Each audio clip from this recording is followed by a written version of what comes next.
Lancement de la série des formules magiques. Un tout premier podcast avec une formule de base, la formule Actio, le fameux sortilège d'attraction. Mais par le caleçon de Merlin, J.K. Rowling n'aurait-elle pas évoqué la fameuse loi d'attraction dont on parle tant aujourd'hui ? Eh bien, c'est ce que nous allons voir ensemble.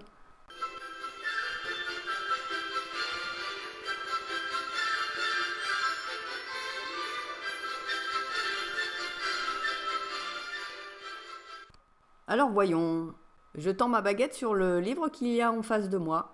Actio livre. Eh bien non, même avec toute la concentration possible, ça ne fonctionne pas. Mais alors, cette loi d'attraction, c'est du bidon ? Un attrape-nigo pour vous faire courir après de faux espoirs ? Non. Rassurez-vous, Actio fonctionne très bien. C'est simplement l'ego qui veut faire des raccourcis. On veut, on claque des doigts, on obtient. Ça marche très bien pour ceux qui savent maintenir sous emprise des serviteurs. Maintenant, si on veut vraiment utiliser la magie et réellement utiliser la formule Actio, sans tricher, alors il va falloir s'y prendre un petit peu autrement. Déjà comprendre ce qu'est la loi d'attraction et comment elle fonctionne. Et rassurez-vous, il y a tellement de documentation sur le sujet que je vais vous la faire rapide. Et puis deuxio, savoir surtout utiliser une formule magique. Peu de gens le savent, mais en réalité, nous en utilisons tous les jours. Le truc, c'est que nous ne le faisons pas consciemment. Alors l'intérêt d'une formule magique, c'est justement de faire en sorte que ça ne fonctionne pas à notre insu, sans que nous l'ayons décidé ou prononcé, mais au contraire, que l'on puisse s'en servir, disons, à volonté, ou au moins lorsque l'on en a besoin. Dans nos vies moldues, nos vies non magiques, lorsque nous désirons quelque chose, il nous faut faire souvent beaucoup d'efforts pour l'obtenir. Soit parce que cette chose en question est loin, ou bien parce qu'elle coûte cher, ou bien encore parce qu'on ne veut pas vous la céder. Alors voilà, sans formule magique, on dépense souvent beaucoup d'énergie, et surtout on perd beaucoup de temps pour pas grand-chose.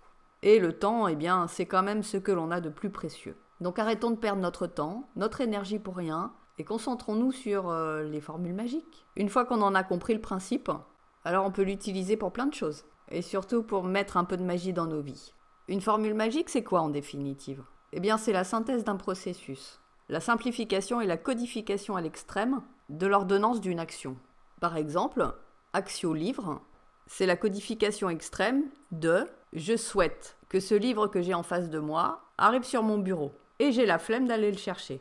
Alors tout ça est un petit peu long, donc on va simplifier en disant que ce livre arrive sur mon bureau immédiatement. Et on peut encore simplifier les choses, juste en visualisant le livre sur son bureau et en disant « merci ». Alors lorsque l'on prononce la formule Actio livre, eh bien en fait ce que l'on prononce, c'est le condensé de toutes les étapes de simplification que l'on vient de dénoncer précédemment. Lorsqu'on est un bon magicien, un magicien déjà un petit peu entraîné, alors le simple fait de penser à ce dont on a besoin sur l'instant peut en créer la situation favorable. Je m'explique. Il est évident que le livre posé sur la bibliothèque ne va pas se dématérialiser pour se rematérialiser sur le bureau. On n'en est pas là. Mais si ma volonté est suffisamment puissante pour que cela arrive, alors je vais créer autour de moi un champ d'attraction. Un champ d'attraction qui porte l'information « ce livre doit se trouver sur le bureau ». Et toutes les personnes qui se trouveront dans cette bulle, dans ce champ d'attraction, vont inconsciemment recevoir l'information qui dit que ce livre doit se trouver sur le bureau. Alors évidemment, suivant les personnes qui vont rentrer dans cette bulle, leurs actions pourront être différentes, variées. Du style « Ah, tiens, je connais bien ce livre, il est super bien, tu devrais le lire. » Et paf, le livre sur le bureau. Ou même encore, pour les plus télépathes, ceux-ci entendront directement que vous voulez ce livre sur votre bureau. Et ils vous l'apporteront. Il y a plus simple comme exemple. Il y a la fameuse place de parking. Vous arrivez à un endroit et d'instinct vous pensez « Ah, où est ma place de parking ?» Et si aucune autre pensée parasite n'intervient entre-temps, eh bien c'est comme si vous aviez prononcé la formule magique « Actio, place de parking » et là une personne va sortir directement en face de vous d'une place pour vous la laisser. Une formule magique, en réalité, c'est comme un petit saut quantique. Vous avez déjà obtenu ce que vous avez demandé. C'est-à-dire que vous êtes dans le passé d'une volonté et vous arrivez directement dans le futur d'une réalisation. Et le tout à la vitesse de la pensée. Ou presque, parce qu'il faut quand même que la personne qui sorte de la place de parking ait fait sa manœuvre. Ou que la personne qui vous apporte le livre sur le bureau tende le bras et fasse 3 pas vers vous. Mais c'est tout. Et en fait, dans une formule magique, il y a une intention une force de détermination et un lâcher-prise puisqu'on est sûr du résultat. Et quand on peut combiner ces 3 choses-là en un seul mot, eh bien on obtient une formule magique. Une formule que l'on peut prononcer à haute voix ou que l'on peut utiliser comme un sortilège informulé grâce à la puissance de sa pensée et de sa volonté. Pour que ces formules magiques fonctionnent à volonté, eh bien nous avons juste une chose à faire, c'est à nous entraîner. Et pour s'entraîner, on ne commence pas par la formule, on commence par la première étape. Première étape qui est la demande. Une demande claire et précise. Une demande que vous n'entravez pas en même temps, par de la culpabilité par exemple, ou par de l'indécision, par un manque d'affirmation, enfin ce genre de choses. Lorsque l'on formule une demande, en général, on formule une demande que l'on peut visualiser. En général, ça aide. Parce que si l'on fait une demande ou trop vague, ou vraiment trop précise et méticuleuse, alors ainsi, quelque part, on contraint un petit peu les possibilités d'opportunité. Par exemple, si vous faites une demande telle que « je veux vivre une expérience unique », vous pourriez très bien vous retrouver à vivre l'expérience d'une maladie orpheline, vous retrouver en face d'un extraterrestre, on ne sait jamais, tout comme être le seul rescapé d'un crash d'avion par exemple. Ce que je veux vous dire par là, c'est que si vous êtes trop vague dans vos demandes, vous ouvrez peut-être un peu trop grand le champ des possibilités. Et à contrario, si vous êtes trop précis, trop étriqué dans vos demandes, alors vous restreignez le champ des possibilités. Par exemple, je veux rencontrer une très belle femme, blonde, 1m90, avec les yeux verts, qui porte le joli nom de Cindy. Et là, vous faites la rencontre de Cindy, grande, blonde, avec les yeux verts et un caractère épouvantable. Tout simplement parce qu'elle était l'opportunité immédiate de la demande que vous avez formulée. Donc voilà, en s'entraînant avec la place de parking, on prend beaucoup moins de risques. Et puis à force d'entraînement, eh bien, on sait formuler beaucoup mieux ses demandes. Vous voyez, par exemple, il y a beaucoup de gens qui demandent « Je veux trouver tous les numéros du loto ». Leur demande est claire et précise. Ils y mettent toute leur force de détermination et passant devant un bureau de tabac, ils saisissent l'opportunité pour remplir une grille. Le tirage de leur loto a lieu, ils ont bien tous les numéros et donc pensent avoir gagné. Et là, patatras, un bug informatique ou un autre problème intervient et en fait, ils ne gagnent pas. Leur ticket n'est pas valide ou il n'a pas été enregistré correctement. Et en fait, c'est de la faute à personne. C'est simplement que l'univers a répondu à leur demande précise. Ils voulaient trouver les numéros du loto. Et ils les ont trouvés. Leur demande n'incluait pas du tout le fait de devenir millionnaire ou le fait d'appartenir à la famille des gagnants du loto, mais juste de trouver les bons numéros. Et oui, l'univers est taquin parfois. Donc effectivement, quand on fait une demande, il faut s'entraîner à bien formuler ses demandes et à bien visualiser ce que l'on veut obtenir. Les fameux tableaux de visualisation peuvent nous aider à faire ça. C'est un des outils parmi d'autres. Ensuite, deuxième étape, il faut y mettre la bonne dose de volonté et de déterminisme. En réalité, la force. Et plus votre demande est faite avec le cœur, plus il vous sera facile d'y mettre de la force. Si la demande reste dans l'ordre du mental, de la pensée, elle aura toujours moins de force que si elle est faite avec les tripes et le cœur. Prenons par exemple un exemple un peu plus sérieux cette fois. Vous formulez la demande suivante. Je veux guérir de cette maladie sans aucune séquelle. Et là, ça peut vous donner l'idée de la force et de l'énergie que vous allez devoir engager pour nourrir votre demande. C'est-à-dire, en fait, la force et l'énergie engagée devra être supérieure à la force et à l'énergie d'opposition déjà présente. Présente de par la maladie elle-même, mais présente aussi par vos propres croyances et par les influences extérieures. Sans oublier non plus les poids transgénérationnels. Donc vous voyez, si au moins l'entraînement pour formuler ces demandes n'est pas quelque chose de trop difficile, savoir mettre la juste dose de force de détermination autour de sa demande, c'est quand même un niveau largement au-dessus. Pour cette étape-là, on a souvent besoin d'aide, d'un supplément d'énergie. Dans ce cas de figure précis, celui de la maladie, eh bien l'aide peut être retrouvée auprès de personnes qui ont une vitalité débordante et qui donc, sans s'affecter eux-mêmes, peuvent au moins vous en transmettre un petit peu.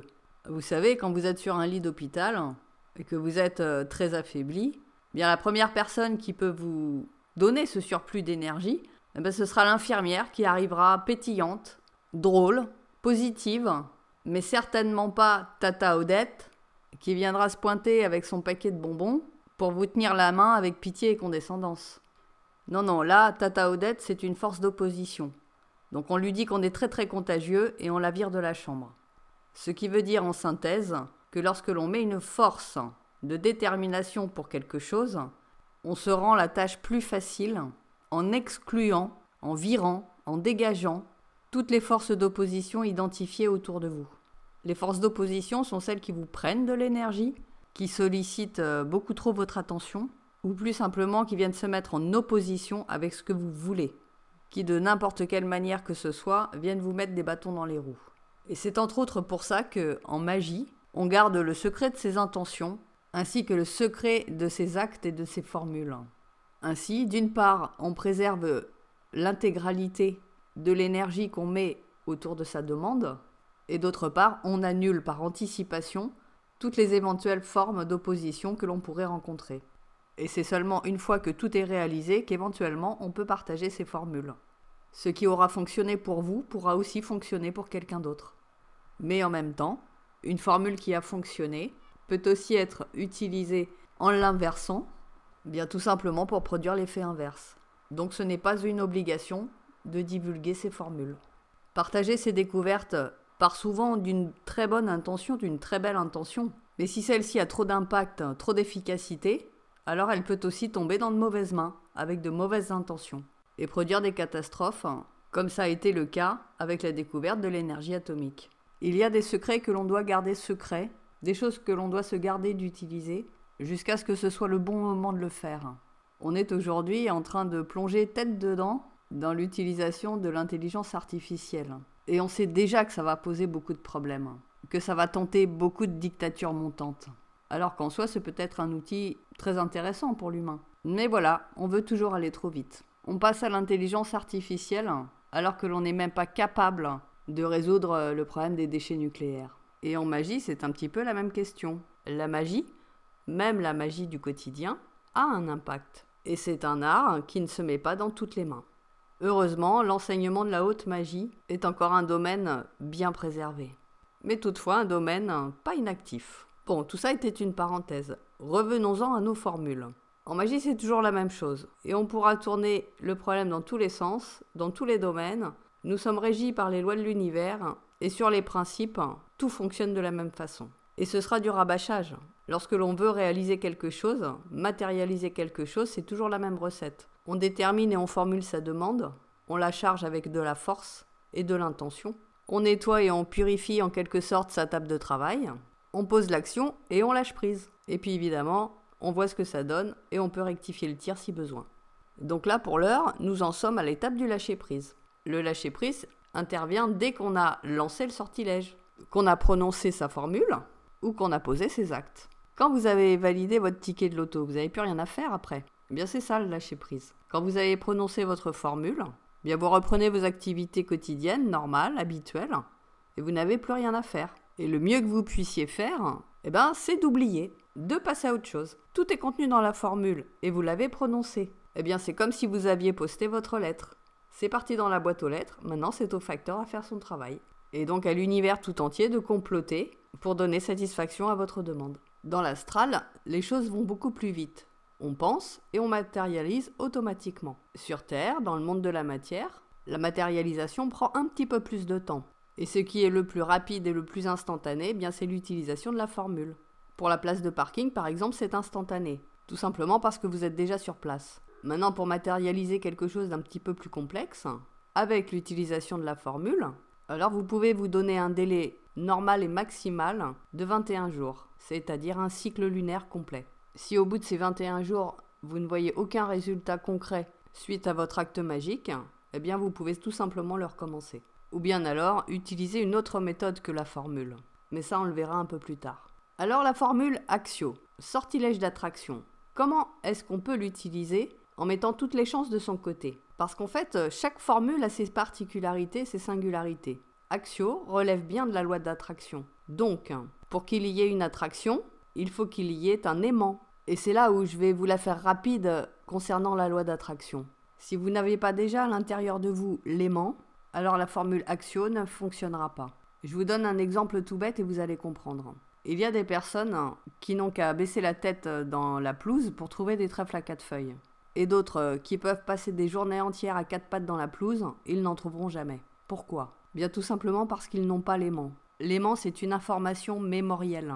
Si vous avez déjà réussi à faire quelque chose une fois, et que cela a été une source de joie ou de plaisir pour vous, alors vous pourrez multiplier à nouveau cet acte autant de fois que vous le désirez. En tout cas, à chaque fois que l'opportunité sera présente. Nous engrammons toutes nos mémoires. Que celles-ci nous soient positives ou négatives, c'est la même chose. À partir du moment où nous avons fait une expérience, nous en avons et en gardons la mémoire. Et c'est à partir de cette mémoire que nous pouvons utiliser la loi d'attraction. Et en fait, que nous l'utilisons en permanence sans nous en rendre compte. Plus une mémoire est engrammée en nous, plus la loi d'attraction fonctionne. Et c'est ainsi d'ailleurs que l'on peut répéter en boucle des schémas ou des situations dont on aimerait bien se délester d'ailleurs. Mais c'est aussi grâce à cela que l'on peut mettre à profit pour nous la loi d'attraction ou la loi de résonance. C'était la même chose. Il suffit d'un stimuli pour réveiller une mémoire. Et on le sait bien lorsqu'il s'agit d'une mémoire traumatique. Mais on peut aussi utiliser le côté positif de notre fonctionnement interne. Et en particulier lorsqu'il s'agit de combler certains besoins ou de matérialiser des désirs. Et il suffit juste pour ça d'aller fouiner dans votre carte mémoire, votre banque de souvenirs, de rassembler quelques stimuli pour réveiller cette mémoire, redynamiser l'aimant en fait, vous rebrancher sur la fréquence. Et puis à partir de là, vous pourrez réutiliser la loi d'attraction pour réitérer votre expérience passée. Admettons par exemple que vous soyez en recherche d'emploi. Et ce serait bien commode pour vous de pouvoir utiliser la formule Axio, ce qui vous ferait gagner du temps et vous éviterait pas mal de soucis inutiles. Eh bien pour commencer, il vous suffit d'aller chercher dans vos souvenirs. Essayez de vous rappeler la fois où vous avez trouvé un travail en claquant des doigts pour vous remettre dans cet état d'esprit. Et puis ravivez cette mémoire, réénergisez-la en quelque sorte, avec quelques stimuli. Les meilleurs stimuli sont des stimuli sensoriels. Si ce travail-là, qui vous avait beaucoup plu, était par exemple dans une librairie, admettons, eh bien vous allez pouvoir réénergiser votre mémoire en vous entourant de stimuli tels que les odeurs si particulières des magazines, des pages de livres fraîchement imprimées, ou du son de la clochette de la porte d'entrée du magasin par exemple. En fait, les stimuli, c'est de recréer une ambiance et un univers qui puissent vous faire replonger dans le souvenir agréable. Et c'est ça qui vous aidera et vous permettra de vous remettre sur la bonne fréquence. C'est-à-dire l'état émotionnel particulier que vous aviez lorsque vous vous éclatiez dans votre ancien travail.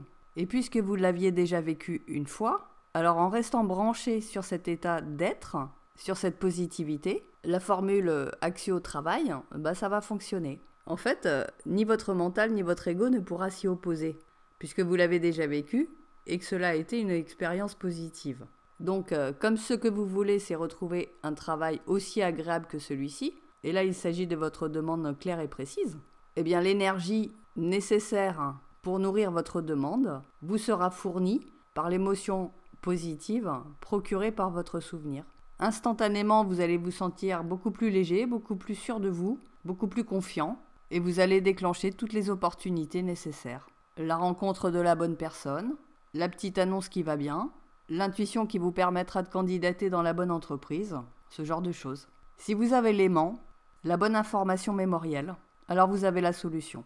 Maintenant, si vous n'avez pas l'aimant, rassurez-vous, il n'y a pas de fatalité. Eh bien, si vous n'avez pas l'aimant, il vous faut vivre au moins une fois l'expérience, et donc en faire l'apprentissage. Je reprends mon exemple du trèfle à 4 feuilles. La personne qui a l'aimant, vous savez, celle qui baisse le nez et qui trouve un trèfle à 4 feuilles, très énervante, eh bien cette personne-là peut vous aider. Elle peut vous aider non pas en vous donnant un trèfle à 4 feuilles, parce que l'impact mémorial sera trop insuffisant pour vous pour la suite pour en trouver. Mais elle peut vous aider intelligemment dans le sens où elle peut repérer dans la pelouse un trèfle à 4 feuilles et vous indiquer la zone large dans laquelle se trouve ce trèfle à 4 feuilles. Ainsi, vous allez prendre le temps de chercher, mais vous allez trouver ce trèfle à 4 feuilles. Et à partir de ce moment-là, vous aurez l'information mémorielle, c'est-à-dire l'aimant. Parce que vous aurez fait par vous-même l'expérience de trouver ce trèfle à 4 feuilles. Même si vous avez été un peu aidé, c'est pas grave. L'essentiel étant qu'on n'ait pas fait les choses à votre place. Et vous verrez que ça marche très très bien. Parce que la fois d'après, vous n'aurez besoin de personne pour trouver ce trèfle à 4 feuilles. Ça viendra comme par magie. Mais en fait, c'est pas vraiment une histoire de magie, c'est juste une histoire d'aimant. En tous les cas, pour ce qui concerne la loi d'attraction. Le trèfle à 4 feuilles est un exemple tout bête, mais en fait, ça marche pour tout. Et comme on dit, c'est comme le vélo. Quand on en a fait une fois, on sait en faire toute la vie. Vous voyez, rendre sa vie magique, c'est pas vraiment une histoire de chance ou de croyance. Mais c'est plus une histoire de connaissance, d'expérience, d'apprentissage. Et tout le monde peut y arriver. Alors maintenant, pour terminer, on va prendre le cas le plus compliqué, disons. Vous avez l'aimant, mais c'est l'aimant inverse. L'expérience passée de ce dont vous avez besoin aujourd'hui vous a laissé un mauvais souvenir, voire même un très très mauvais souvenir. Ce qui fait que lorsque vous solliciterez la loi d'attraction, eh bien cela aura un effet de repoussoir. Et dans ce cas-là, il vous faudra transmuter, comme on dit, votre expérience négative passée, afin de libérer la charge émotionnelle négative et de repositionner votre aimant à l'endroit. Dans ce cas de figure, on va prendre l'exemple d'une relation amoureuse. Vous auriez très très envie de vivre cette expérience d'une relation amoureuse épanouie. Et manque de bol, vous n'avez pas de référence, de bons souvenirs par rapport à ça. Vos relations ont toutes été des échecs, voire des échecs souffrants. En gros, vous attirez l'inverse de ce que vous voudriez. Et comme c'est toujours à peu près la même chose, bien vous avez comme renoncé à entretenir une relation amoureuse épanouie. Et donc, vivez un célibat de raison. Un célibat qui ne correspond pas à vos désirs profonds. Alors, pas d'inquiétude, rien n'est une fatalité. Simplement, dans ce cas-là, il s'agit de guérir une mémoire. Ce n'est pas de votre faute si vous n'attirez que des compagnes ou des compagnons toxiques. Mais par contre, c'est de votre responsabilité d'inverser la situation. Et pour cela, il faut aller trouver la racine qui a fait que votre aimant s'est inversé. En général, il n'y a pas bien loin à aller chercher, il s'agit d'un problème lié à vos parents et à votre enfance. L'apprentissage que vous avez reçu d'aimer et d'être aimé n'était pas juste, pas fonctionnel, et peut-être même tout simplement néant. Et jusqu'à ce que l'on remette en question les apprentissages erronés ou les absences d'apprentissage, eh bien on reproduit les schémas selon nos conditionnements, et de façon totalement inconsciente. Et si nos relations amoureuses, nos relations de couple vont si mal, c'est bien parce qu'un travail de sape a été fait, un travail bien sûr le plus souvent involontaire. Parce que de façon naturelle, un enfant, il possède l'amour inconditionnel, il la vit et il l'exprime. Donc remettre son aimant à l'endroit, bien ça commence tout simplement par le pardon. Pardonner à nos parents de nous avoir si mal enseigné l'amour, parce que eux-mêmes ne savaient pas ce que c'était, ou ne savaient pas l'exprimer. Et peut-être même qu'ils ont reproduit sur nous leur propre traumatisme qu'ils n'ont pas pu surmonter. Voilà, on le sait tous, le pardon prend du temps. Il demande de connaître les histoires, ne demande pas d'excuser les abus, mais de libérer les souffrances, de libérer les émotions négatives. De vider son sac une bonne fois pour toutes des colères qu'il contient, des chagrins, des peines, des douleurs, des souffrances, des incompréhensions, des injustices, des humiliations. Enfin, je vais pas vous refaire le topo, vous connaissez. Et une fois que tout ça est fait, enfin on peut respirer. Et enfin on peut faire la liste de tout ce que l'on ne veut pas revivre. Et donc, de ce que l'on a envie de vivre et de redécouvrir. Si on n'a plus envie de revivre des expériences de dépendance affective, de chantage, de jalousie, de mensonges, de trahison, mais qu'au contraire, on a envie enfin de vivre un couple harmonieux, avec des attentions de part et d'autre, des soutiens réciproques lorsque c'est nécessaire, du respect, de la fidélité, de la loyauté, du dialogue, de l'humour, de la connivence, de la complicité. Alors ce sont toutes ces choses que l'on doit retravailler d'abord en soi, à partir de soi. Et c'est ça qui fera aimant. La compagne ou le compagnon de notre vie n'est pas là pour combler nos manques. Et nous ne sommes pas là non plus pour combler les siens. Une vie de couple qui ne compte pas les années, c'est une association de deux personnes gagnant-gagnant. Une association de deux personnes qui s'enrichissent mutuellement, qui se font évoluer mutuellement, qui traversent les épreuves de la vie ou les vicissitudes avec une force et une stabilité du cœur plus forte que tout le reste. Vivre en couple, c'est du sport, et ça n'est jamais tout rose, tout calme, mais c'est toujours la bienveillance qui doit rester en trame de fond. Tout ce qui est de l'ordre de la séduction, de la performance sexuelle, du compte en banque bien garni, du carnet d'adresses qui va bien tout ça c'est du soufflet, du fast-food, et ça ne peut pas cimenter un couple. Alors c'est super quand on rencontre son âme sœur et qu'on peut vivre avec, mais c'est aussi du sport de compétition, bien plus que le conte de fées dont on a tous rêvé. Et puis alors là, quand on vit une histoire avec sa flamme jumelle, c'est carrément les Jeux Olympiques. Parce que là, dès qu'on sort de son authenticité, eh bien, c'est le carnage. Et pourtant, c'est bien l'amour le plus puissant qu'on puisse expérimenter en tant qu'humain. Tout ça pour dire que la loi d'attraction dans le domaine amoureux, c'est sans appel. On attire ce que l'on vibre, ceux avec qui on est en résonance. Toujours. Et lorsque l'on est prêt à vivre dans sa plus pure authenticité, qu'on est sorti des jeux de séduction et d'amourette, alors là, on rencontre son miroir. Et donc son âme sœur ou sa flamme jumelle. Ce qui veut dire que l'aimant est activé. Pour le meilleur et pour le pire, j'ai envie de dire. Homme ou femme, nous formulons tous la même demande, chacun, de rencontrer le partenaire parfait, idéalement complémentaire. Simplement, nous fantasmons cette rencontre, ce couple, et puis lorsque ça arrive enfin, eh bien, on est tout désarmé, parce que c'est pas du tout ce à quoi on s'attendait. Et on va apprendre une chose, parce qu'on va l'expérimenter, qui est que c'est le regard d'amour que l'on pose sur l'autre qui le rendra éternellement beau et séduisant, éternellement belle et séduisante, éternellement attractif ou attractive, éternellement lumineux ou lumineuse. C'est ce regard d'amour qui crée des liens indéfectibles entre les personnes, entre les êtres, entre les deux personnes qui composent un couple. Des liens qui restent vivants et puissants au-delà même de la mort, de la séparation. Le regard d'amour, c'est pas juste de la poésie, des jolis mots. Et c'est pas non plus d'avoir la tête d'énamouré abruti avec le sourire jusqu'aux oreilles. Ça, c'est de l'emprise, pas de l'amour. Non, quand on parle d'un regard d'amour, on parle aussi d'énergétique.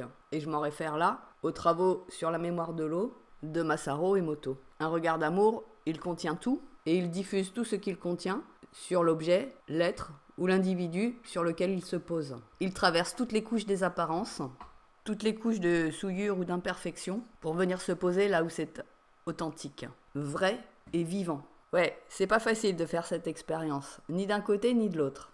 Mais il n'empêche que ça transforme tout. Alors Axio Prince Charmant ou Poupée Barbie, non, ça vaut pas vraiment le coup. Par contre, Axio la personne qui m'est destinée, là, oui, on signe en tremblant, mais on signe. Et pour transposer cette histoire à notre saga favorite, et pour ceux qui se poseraient encore la question de connaître la différence entre des âmes sœurs et des flammes jumelles, eh bien l'exemple des âmes sœurs, c'est le couple Ron et Hermione. Tandis que le couple flamme jumelle, eh bien il s'agit d'Harry et de Ginny. Les histoires se ressemblent relativement, mais les bases et les enjeux de départ ne sont pas du tout les mêmes. Et les épreuves personnelles à traverser non plus. Bien, on va conclure parce que je vois que ça fait déjà presque une demi-heure que j'enregistre. Ça fait un peu long. Donc pour en terminer avec nos formules magiques, nous en connaissons tous. Les premières que nous apprenons, c'est oui, non, pardon, merci. Celles-ci font partie du b.a.-ba, mais nous pouvons nous les réapproprier, les régénérer, et en fait mieux utiliser nos mots du quotidien, y remettre une vraie charge d'intention. Et puis après, les formules magiques, c'est une science, c'est un art qui fait appel à votre créativité, à votre ingéniosité aussi. Les mots et les formulations contiennent de la magie. Une magie qui peut vous emmener encore plus loin, qui peut vous ouvrir les portes du symbolisme, de l'art des sigils, de l'art des incantations, des prières, de plein de choses en fait. Voilà, sur ce, il est temps de se dire au revoir, à bientôt peut-être. Et en ce qui me concerne, eh bien, tout de suite maintenant, ce sera Axio crème glacée. Ah, ciao!